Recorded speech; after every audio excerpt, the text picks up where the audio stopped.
May the Church strive to be a church of the poor, where the poor equal to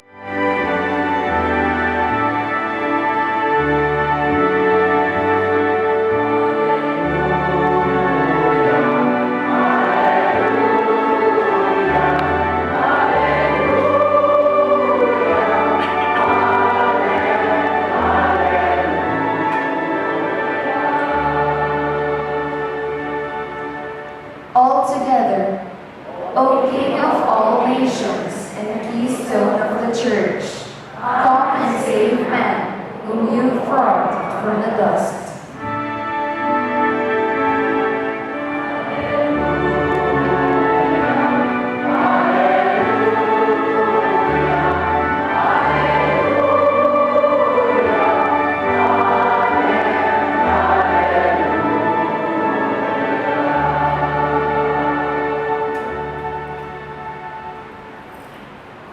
The Lord be with you.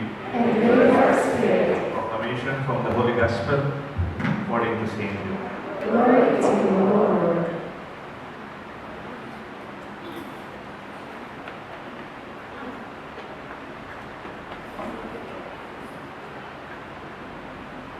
Mary said, "My soul proclaims the greatness of the Lord. My spirit rejoices in God my Savior, for he has looked with favor upon his lowly servant. From this day all generations will call me blessed. The Almighty has done great things for me, and holy is his name. He has mercy on those who fear him in every generation. He has shown the strength of his arm and scattered the proud in their conceit. He has cast down the mighty from their thrones and has lifted up the lowly. He has filled the hungry with good things, and the rich he has sent away empty. He has come to the help of his servant Israel, for he remembered his promise of mercy, the promise he made to our fathers, to Abraham and his children forever." Mary remained with Elizabeth about 3 months and then returned to her home. My dear friends, my dear brothers and sisters, the Gospel of the Lord. Praise to you, Lord Jesus Christ. In the name of the Father, and the Son, and the Holy Spirit. Amen. The Gospel and the readings today from 1 Samuel and from Luke gives us hints to secrets of real success, authentic success. The Gospel today, it's praising God, the Song of Mary, sometimes we call it Canticle of Mary. We even sing it regularly. Puso ko'y nagpupuri sa Panginoon. Embedded in this song is our sense of Christian success that is authentic. Do you want to be successful?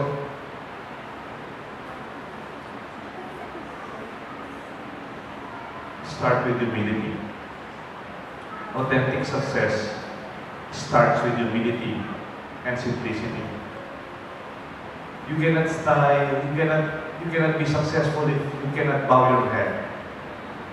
If you cannot follow orders. If you cannot accept correction.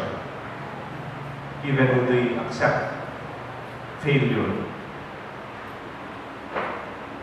The real success is accept what happened in your life.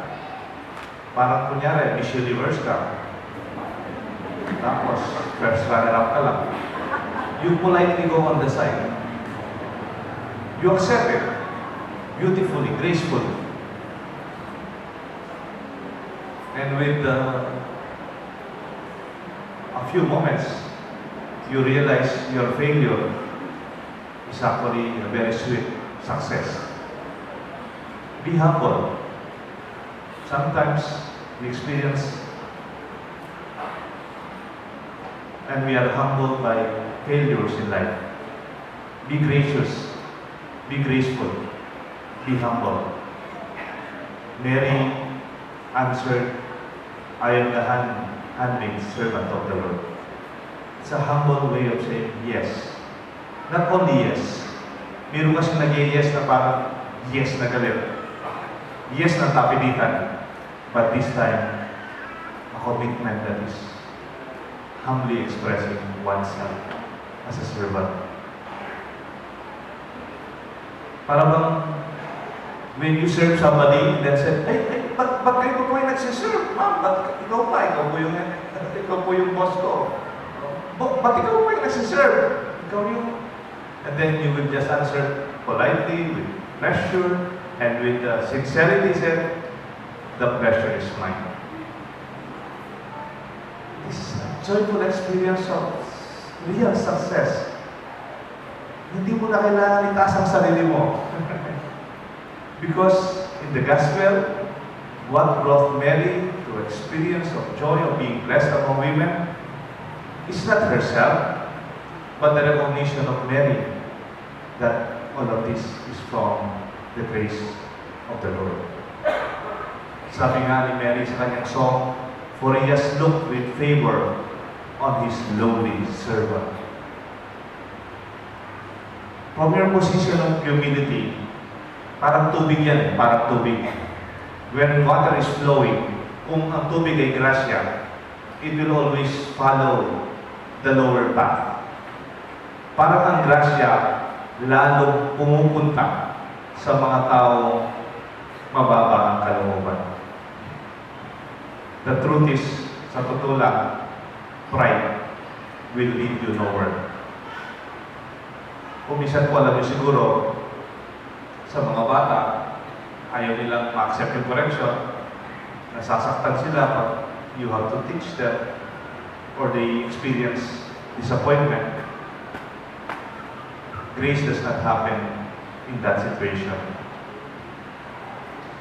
And that humility and simplicity in recognizing our nothingness before God and others makes us realize our sense of gratitude. Success, if you will define it in a negative way, success by negation is not a sense of entitlement. Otherwise, the gift of success that you have is broken and lost. Mawawala. Nandyan na nawala. Because you begin to feel you are entitled. Dapat naman, pinagpaguran ko to. Bakit? It is upon me na nandito ako. Kaya noon po, meron kaming favorite expression noon pag nagpapa-introduce ng mga bisita, guest speaker na magaling, na successful na guest speaker. Madalas ko pong naririnig ito sa mga MC o mga nag-i-introduce ng mga magagaling at successful na guest speaker. Yung expression, ladies and gentlemen, I would like to introduce to you our guest of honor. He's a very, very successful man, and it's my privilege to introduce to you Mr. So-and-so, a self-made man. Palakpakan ng mga tao. May I ask you, it sounds nice, self-made man. Meron bang gano'n? Pwede bang tumayo yung self-made man dito kung meron?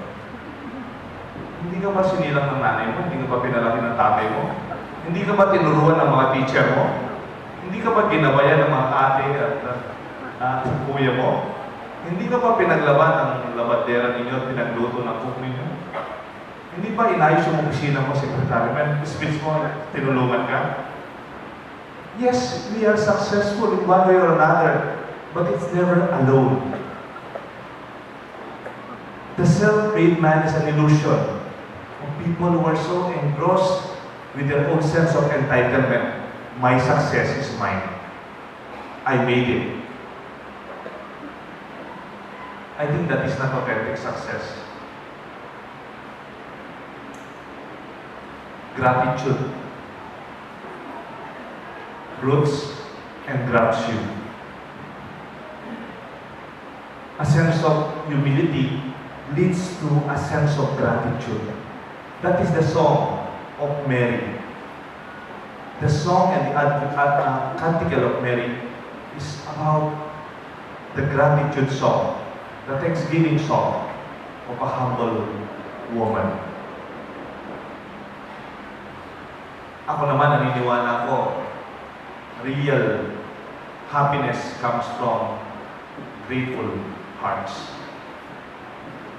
Kapag napagpasalamat ka, susunod dyan ang tunay na kaligayahan sa buhay. Minsan po, may kaibigan ako, may anak na lalaki, 2. Yung kuya very demanding pa sa pagdating sa mga sapatos. Nagpapabili siya ng certain brand of shoes na latest 2015 o 2016. Basta hindi pa lumalabas talaga, kinukuha na niya yung latest shoes dahil yun ang mga suot ng mga kaklase niya. Itong tatay niya na kaibigan ko, he wants to please his son. Naghahanap po sila kung saan dito sa Pampanga. Nakarating sila sa may expressway. Mayroon pa silang kinuhang pinuntan na outlet in a far place. Nagpunta pa sila ng Manila. Pero hindi pa available dito sa market sa Pilipinas. They started to buy not the latest, but the second to the latest from that series of that brand. Alam niyo po, nung umuwi sila, nagdadabog-dabog pa yung anak. 15,000 pesos na yung sapatos. Hindi pa ako nagkasapatos. Like what they wear, but... Pero hindi pa siya masaya. Galit. Mga kaklase ko, hindi ganito. Luma na to, daddy. Parang, itong anak ko, binili ko na, he feels entitled. Ano pa naman sapatos? Nasa baba siya. Will be looking down. You will be looking up. Di ba? Nandiyan lang sa baba yan. Does not have to take so much. Isn't it? Pero hindi pa masaya yung anak na panganay. On the side daw, on the side pa uwi. Dahil binila nila ng kuya, nakakaya naman sa bunso, binila rin ng another pair of shoes. This time, very, very, very low in terms of reference to the cost of what the kuya demanded. Alam niyo po, sabi ng kaibigan ko, kaswelo kayo bunso mo. Sili kang murang sapatos. Pag may kaswelo mo, tas inilip kayo matutut. Kakawala na ng sapatos mo. You see the happiness? The happiness of the young boy, the younger brother, it's not about the cost. It's about gratitude. You may have the most expensive car. You may have the biggest house. You may have the highest position in your office. You may have much more titles and entitlements. But if you are not grateful, I'm sorry, you will not experience the success of real happiness out of gratitude. You may have a simple house, a simple car, simple things.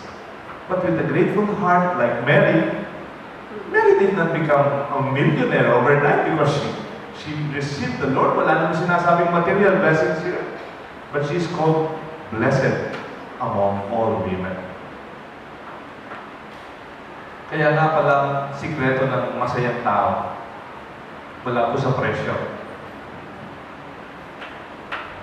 Pag ikaw ay mapagpasalamat kung ano man ang binigay sa atin. In fact, everything that we have, even your life, is a gift. Take care of it. I just want to look at one point of secret of success from the first reading, from Samuel 1 Samuel 24 and 28. Ano po ito? From the first reading, success is not only humility, it's not only gratitude, the joy of what is given, but even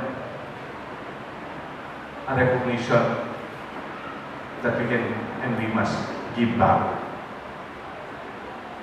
Kung minsan may mga nagre-reunion sa mga high school na pinanggalingan, tapos may mga graduates at mga alumni, tapos they collect their own money, sometimes they buy electric fans for their classroom. From a public school, papapintura yung mga classroom ng mga estudyante. From their funds, They give something to their grade school campus. We call that story of success. Kahit hindi pa po mayaman na mayaman magkakaklase. You know why? They discovered the secret of real success when you can give back.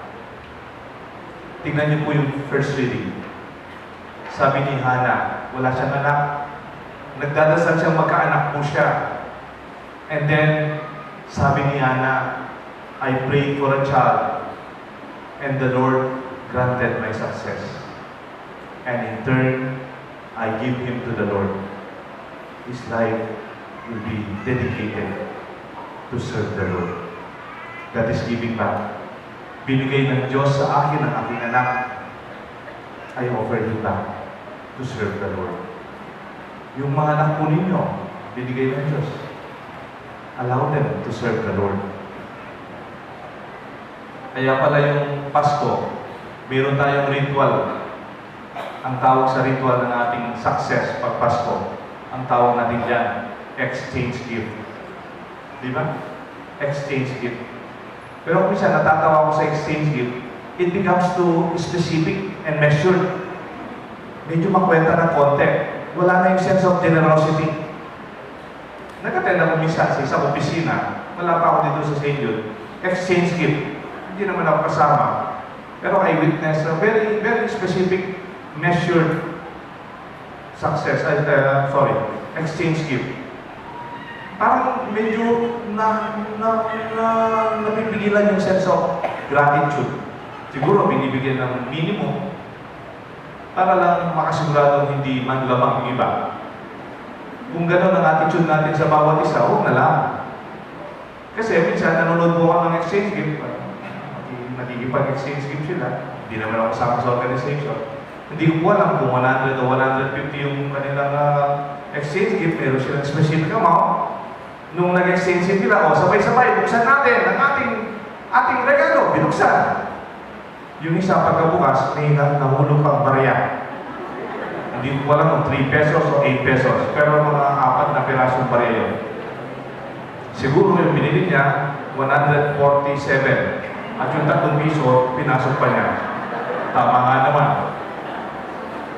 Tamang-tama, hindi siya nabawasan ang kanyang pagbibigay.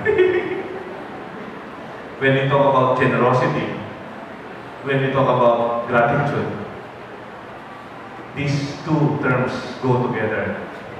A grateful heart is a generous heart. And you do not count anymore.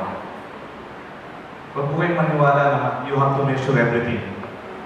Pagdating sa pagbibigay, hindi na binibilang.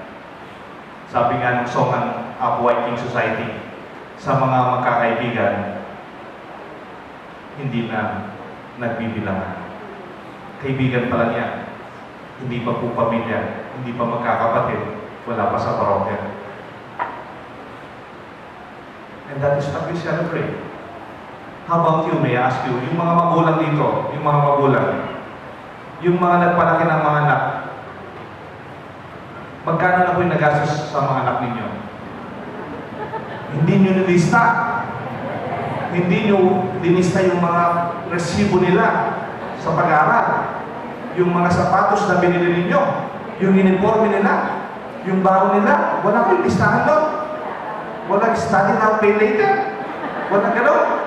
But, di ba it should be measured?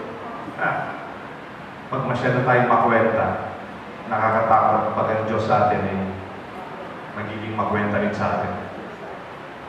Makwenta ka, sige. Pag umarap ka sa akin, sisigilin kita.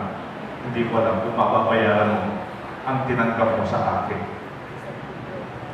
Because we believe that humility leads towards gratitude. Gratitude leads to a very happy sharing we call generosity. And that is what we call greatness. Success as greatness is not about I'm great. No. Greatness is from above. Ang tawag from good to great. But that greatness is the desire for the greater good. Greatness is not about myself anymore, but my desire for others, that my happiness is your happiness. Sabi nga ng book, Two Qualities of Great Leaders on the level 5, natas na po ito. Successful leaders, they have humility and they have ambition for the greater good. Kung meron kang ambition, hindi na para sa iyo, para sa ating lahat na yan. Then I will not be afraid to work. Why? Because it's not for me anymore. It's not for you anymore. It is for us. Let this be our celebration of the gospel and the readings. Clue how to be authentically successful in life. May God bless us all, the Father, the Son, and the Holy Spirit.